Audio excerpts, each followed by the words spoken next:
89 വർഷക്കാലം ഈ ഭൂമിയിൽ ദൈവം കാണിച്ചു കൊടുത്ത വഴിയെ യാത്ര ചെയ്ത് ദൈവത്തിൻ്റെ നല്ല മകനായി ജീവിച്ച് ദൈവസന്നിധിയിലേക്ക് യാത്രയാകുന്ന പ്രിയപ്പെട്ട ഈ പിതാവിൻ്റെ മൃതശരീരത്തിന് മുമ്പ് നിൽക്കുമ്പോൾ കണ്ണഞ്ചിറ കുടുംബത്തെക്കുറിച്ചും ഈ പിതാവ് കാണിച്ചു കൊടുത്ത വഴിയുടെ മഹാത്മ്യത്തെക്കുറിച്ചുമെല്ലാം നമ്മുടെ മനസ്സിൽ വലിയ ചിന്തകൾ കടന്നു വരുന്നുണ്ട്. ഈ കിളിയാർകണ്ടം പ്രദേശമായി ഈ പ്രകാശ് മേഖലയുമായി ഏറെ അടുത്ത് ഇടപെട്ടുകൊണ്ടിരിക്കുന്ന ഒരു കുടുംബമാണ് കണ്ണഞ്ചിറ കുടുംബം. ഈ കുടുംബത്തിൻ്റെ നടുനായകത്വം വഹിച്ച് ദൈവം തന്ന മക്കളെയൊക്കെ നല്ല രീതിയിൽ വളർത്തി അവർക്ക് വിശ്വാസത്തിൻ്റെയും കഠിനാധ്വാനത്തിൻ്റെയും സാമൂഹ്യ ഇടപെടലിൻ്റെയും എല്ലാം നല്ല വഴി ഈ പിതാവ് കാണിച്ചു കൊടുത്തു. ദീർഘകാലം ഭൂമിയിൽ ജീവിക്കുവാനായി ദൈവം കൊടുത്ത സമയമെല്ലാം പ്രാർത്ഥനയിലും വിശ്വാസത്തിലും സ്നേഹത്തിലും ഉപരിപ്രവർത്തനങ്ങൾ മുഴുകി ജീവിക്കുവാനായിട്ട് അദ്ദേഹത്തിന് കഴിഞ്ഞു എന്നുള്ളത് ഈ കുടുംബത്തെ സംബന്ധിച്ച്, മക്കളെ സംബന്ധിച്ച്, ഭാര്യയെ സംബന്ധിച്ച് അഭിമാനകരമായ കാര്യമാണ്. ഇന്ന് ഇവിടെ കേരളത്തിന്റെ വിവിധ ഭാഗങ്ങളിൽ നിന്ന് എത്തിച്ചേർന്നിരിക്കുന്ന ഈ വൈദികരും സമർപ്പിതരും സമൂഹത്തിന് നാനാതുറകളിൽ പ്രവർത്തിക്കുന്ന വ്യക്തികളുമെല്ലാം ഈ പ്രിയപ്പെട്ട പിതാവിന്റെ മഹത്വത്തിന് പല രീതിയിൽ സാക്ഷികളായിട്ടുള്ള വ്യക്തികളാണ്. ദൈവത്തിന് ഈ പ്രിയപ്പെട്ട മകന്റെ ആത്മശാന്തിക്ക് വേണ്ടി നമുക്ക് പ്രാർത്ഥിക്കാം. എല്ലാ കുടുംബാംഗങ്ങളോടും, പ്രത്യേകിച്ച് പ്രിയപ്പെട്ട അമ്മയോടും, ബഹുമാനപ്പെട്ട റോയി അച്ഛനോടും, റോബി അച്ഛനോടും, പ്രിയപ്പെട്ട സിസ്റ്ററിനോടും, എല്ലാ മക്കളോടും ഇടുക്കി രൂപതയുടെ അനുശോചനവും ഈ പിതാവിനോടുള്ള സഭയുടെ വലിയ ആദരവും സഭയുടെ നാമത്തിൽ ഞാൻ അറിയിക്കുകയാണ്. നീതിമാന്മാർ അധിവസിക്കുന്ന സ്ഥിതിയിൽ ദൈവം ഈ പ്രിയപ്പെട്ട പിതാവിനെ ചേർക്കുവാൻ നമുക്ക് പ്രാർത്ഥിക്കാം.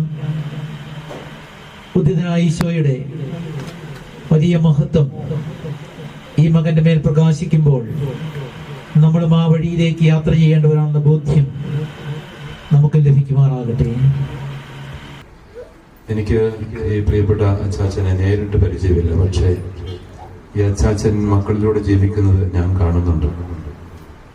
മാതാപിതാക്കൾ ജീവിക്കുന്നത് പലപ്പോഴും അവരുടെ മക്കളിൽ കൂടിയാണ്. ഏറ്റവും പ്രധാനമായിട്ട് ഒരു കുടുംബനാഥയുടെ ജീവിതത്തിന്റെ സുവിശേഷം എന്നത് അവര് ജീവിച്ച വിശ്വസ്തതയുള്ള ദാമ്പത്യമാണ്. പ്രിയപ്പെട്ട ഈ അച്ചാച്ചനും അമ്മച്ചിയും സ്നേഹത്തോടെ, വിശുദ്ധിയോടെ, വിശ്വസ്തയോടെ ജീവിതം പങ്കിട്ടവരാണെന്നുള്ളതാണ് ഇവരെ സംബന്ധിച്ച ഏറ്റവും വലിയ സുവിശേഷം. ആ ഒരു സുവിശേഷം അതിന്റെ പരമാവധി പൂർണ്ണതയിൽ ജീവിക്കാൻ പ്രിയപ്പെട്ട ഈ അച്ചാച്ചന് സാധിച്ചിട്ടുണ്ടെന്നുള്ളത് എത്രയോ വലിയ അനുഗ്രഹവും ഭാഗ്യവും അഭിമാനവുമാണ്. ദൈവസന്നിധിയിൽ ഏറ്റവും വിലപ്പെട്ട ഒരു പുണ്യമായിട്ടത് മാറുന്നുണ്ട്. കുടുംബജീവിതത്തിന്റെ ദാമ്പത്യ പരിശുദ്ധി, വിശ്വസ്തത എന്നത് വിശ്വാസം വലിയ ഒരു സമ്പത്തായി ഹൃദയത്തോട് ചേർത്ത് വെച്ച ഒരു പുണ്യപ്പെട്ട ജീവിതമായിരുന്നു പ്രിയപ്പെട്ട ഈ ചാച്ചൻ്റെത്. എനിക്ക് മക്കളിൽ നിന്ന് കിട്ടുന്ന മറുപടി അതാണ്. വിശുദ്ധനായ ഒരു വ്യക്തി, വിശുദ്ധിയോടെ ജീവിച്ചയാൾ. ഞാൻ റോയി അച്ഛനോട് വിളിച്ചപ്പോൾ ചോദിച്ചു, അച്ചാച്ചനെ കുറിച്ച് പറയാനുള്ളത് എന്താണ്? ഒരു വാക്കിൽ ഒതുക്കി പറയാനൊന്നും പറ്റില്ലെങ്കിലും അച്ഛൻ പറഞ്ഞു, വിശുദ്ധമായൊരു ജീവിതം അത് തന്നെ എല്ലാമാണ്.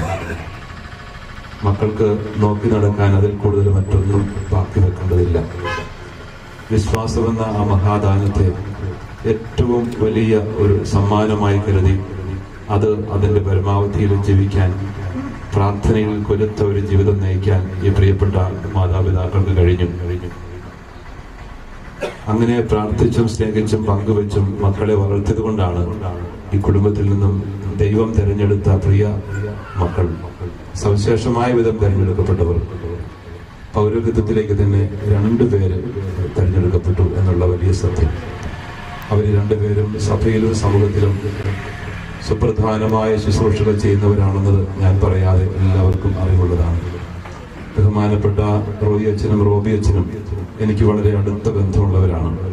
CMI സന്യാസ സമൂഹത്തിലെ ഉജ്ജ്വല ശോഭയോടെ തിളങ്ങുന്ന 2 വ്യക്തികളാണ്. സഭയുടെ എല്ലാ മേഖലകളിലും നിറഞ്ഞു ശോഭിക്കുന്നവർ, പൊതുവായിട്ട് എല്ലാ വിഷയങ്ങളിലും ക്രിയാത്മകമായി ഇടപെടുന്ന വലിയ സാന്നിധ്യങ്ങളായിട്ട് വലിയ ശുശ്രൂഷകൾ ചെയ്യുന്ന 2 പേരെയും ഞാൻ ഓർക്കുന്നു ആദരവോടെ. പ്രിയപ്പെട്ട സിസ്റ്ററും ശുശ്രൂഷയുടെ മഹത്തായ ശുശ്രൂഷകൾ ചെയ്തുകൊണ്ട് വ്യാപരിക്കുന്ന വ്യക്തിയാണ്. ഞാനിവരെ എടുത്തു പറയുന്നത് മറ്റു മക്കളുടെ കാര്യം കൂടി ഓർത്തുകൊണ്ട് തന്നെയാണ്. അവരും അതുപോലെ വ്യത്യസ്തമായ ജീവിതാന്തസ്സിൽ, കുടുംബജീവിതത്തിന്റെ അന്തസ്സിൽ നിന്നുകൊണ്ട് സഭയിലും സമൂഹത്തിലും നിറഞ്ഞു നിൽക്കുന്നു. ഈ മക്കളിലൂടെ മാതാപിതാക്കൾ ജീവിക്കുന്നുവെന്ന് ഞാൻ പറഞ്ഞ ആ സത്യം വെളിപ്പെടുത്തുവാനാണ് ഞാനിത് ഈ മക്കളെ അനുസ്മരിക്കുന്നത്. വൃക്ഷത്തെ തിരിച്ചറിയുന്നത് അതിന്റെ ഫലത്തിലൂടെയാണ്.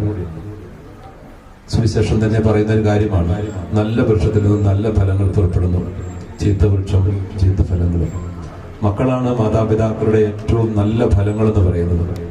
ആ ഫലങ്ങൾ എങ്ങനെയുണ്ട് എന്നുള്ളത് മാതാപിതാക്കളെ കുറിച്ച് സംസാരിക്കുന്നതിന്റെ സുന്ദരമായ ഭാഷ്യമാണ്. പ്രിയപ്പെട്ട ഈ മക്കളിലൂടെ ഇന്ന് ഈ പിതാവും മാതാവും ഒക്കെ സഭയിലും സമൂഹത്തിലും നിറഞ്ഞ് ശോഭിക്കുന്നത് നമ്മൾ കാണുമ്പോൾ ഈ പിതാവ് എത്രമാത്രം ധന്യമായൊരു ജീവിതമാണ് നയിച്ചത് എന്നത് പറയാതെ തന്നെ വ്യക്തമാണ്. നിത്യതയിലേക്ക് യാത്രയാകുമ്പോൾ ജീവിതത്തിൽ ഒരുപാട് വലിയൊരു ഭാണ്ഡം, സുഹൃതത്തിന്റെ ഭാണ്ഡം അദ്ദേഹത്തിന് കൊണ്ടുപോകാനുണ്ട്. നല്ല ഒരു കർഷകനായിട്ടൊക്കെ ജീവിച്ച് ഈ നാട്ടില് എല്ലാവർക്കും സംലഭ്യനായി, എല്ലാവർക്കും ഉപകാരിയായി, എല്ലാവർക്കും വേണ്ടപ്പെട്ടവനായി മാറിയ ധന്യമായൊരു ജീവിതമായിരുന്നു പ്രിയപ്പെട്ട ഇപ്പച്ചൻ ചേട്ടൻ്റെതെന്ന് നിങ്ങൾക്കെല്ലാം എന്നേക്കാൾ കൂടുതൽ അറിവുള്ളതാണ്. അങ്ങനെ തന്നെ ഏൽപ്പിച്ച ദൗത്യം ഏറ്റവും മനോഹരമായിട്ട് 89 വർഷം ജീവിച്ച് പൂർത്തിയാക്കി. ചാച്ചൻ്റെ രോഗാവസ്ഥയിലൊക്കെ മക്കളൊക്കെ അടുത്തുണ്ടായിരുന്നു എന്നുള്ളതൊക്കെ വലിയ ഭാഗ്യമാണ്. അടുത്തായിരുന്നുകൊണ്ട് ഒരുമിച്ച് ചേർന്ന് പ്രാർത്ഥിച്ച് യാത്രയാക്കാൻ 2 വൈദികരും ഒരു സിസ്റ്ററും മറ്റു മക്കളും എല്ലാം കൂടെ ആയിരിക്കുക എത്രയോ ഭാഗ്യമാണിത്. അതുപോലെ അച്ചാച്ചനെ ശുശ്രൂഷിച്ച പ്രിയപ്പെട്ട മക്കൾ, കുടുംബത്തിലെ ഇവിടെ ആയിരുന്ന മക്കൾ, അവരെല്ലാം തീർച്ചയായിട്ടും അവരുടെ ദൗത്യം ഏറ്റവും ഭംഗിയായിട്ട് നിർവഹിച്ചു എന്നുള്ളത് അവരെ തീർച്ചയായിട്ടും അവരുടെ മഹത്വമാണ് വെളിപ്പെടുത്തുന്നത്. മാതാപിതാക്കളെ അവരുടെ വാർദ്ധക്യത്തിൽ ശുശ്രൂഷിക്കാൻ കിട്ടുന്നത് ഒരു മഹാഭാഗ്യമായിട്ടാണ് മക്കൾ കരുതേണ്ടതും.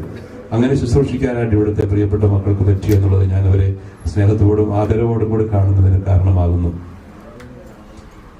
നമ്മുടെ ഈ ഭൂമിയിൽ എന്തെല്ലാം നേടിയാലും, എത്രമാത്രം ഭൗമിക സമ്പത്ത് നേടിയാലും, എന്തെല്ലാം അധികാരവും സ്ഥാനമാനങ്ങളും നേടിയാലും, ഇവിടുന്ന് യാത്രയാകുമ്പോൾ നമ്മുടെ കൂടെ കൊണ്ടുപോകാൻ അതൊന്നും ഉണ്ടായിരിക്കില്ലെന്നുള്ളത് പച്ച പരമാർത്ഥമാണ്. ഇവിടെ നിന്നും യാത്രയാകുന്ന അവസാനത്തെ ശ്വാസം പൂർത്തിയാകുമ്പോൾ ഒരു പിടി മണ്ണ് പോലും, ഒരു തുണ്ട് ഭൂമി പോലും, ഒരു മണൽത്തരി പോലും നമുക്ക് കൂടെ ഉണ്ടാവില്ല. എത്രമാത്രം അടുത്തുള്ളവരും എത്രമാത്രം പ്രിയപ്പെട്ടവരും ആണെന്ന് പറഞ്ഞാലും ആ മൃതസംസ്കാര വേളയിൽ മൃതമഞ്ചത്തിന്റെ കൂടെ പോലും പോകാൻ നമുക്ക് അവസാന നിമിഷത്തിൽ എത്ര കാലം ഉണ്ടാവും? വളരെ കുറച്ച് മാത്രം. ആരും പിന്നെ മാനുഷിക രീതിയിൽ കൂടെ വരില്ല. പക്ഷെ കൂടെ കൊണ്ടുപോകാൻ ഉള്ള ഒരു വലിയ സമ്പത്തുണ്ട്. അത് സുഹൃത്തത്തിന്റെ സമ്പത്താണ്.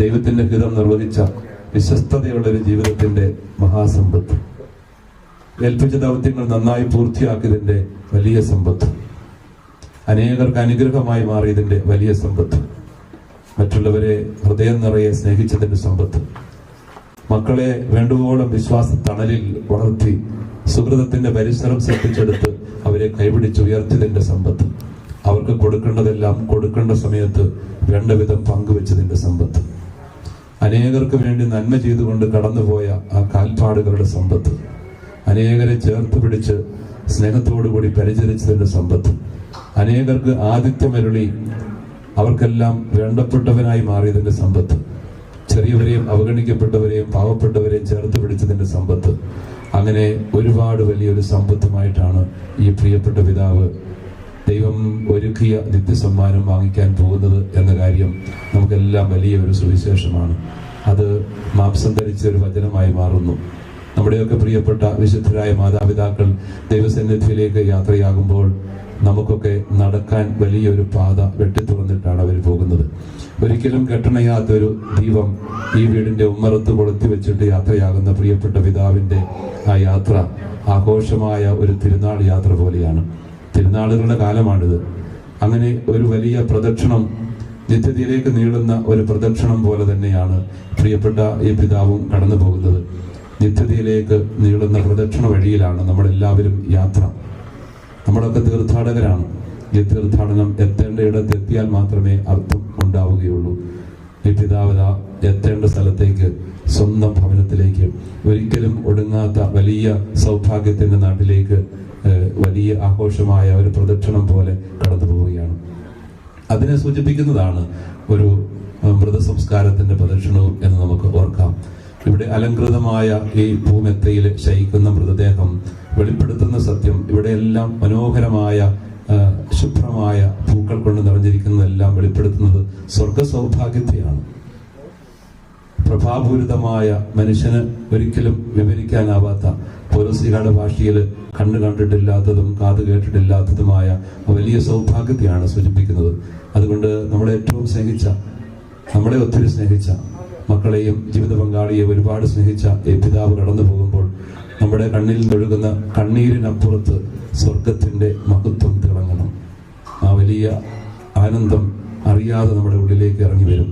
ഈ പിതാവ് സ്വർഗത്തിലെത്തി നിങ്ങൾക്കെല്ലാം വേണ്ടിയിട്ട് പ്രാർത്ഥിക്കും.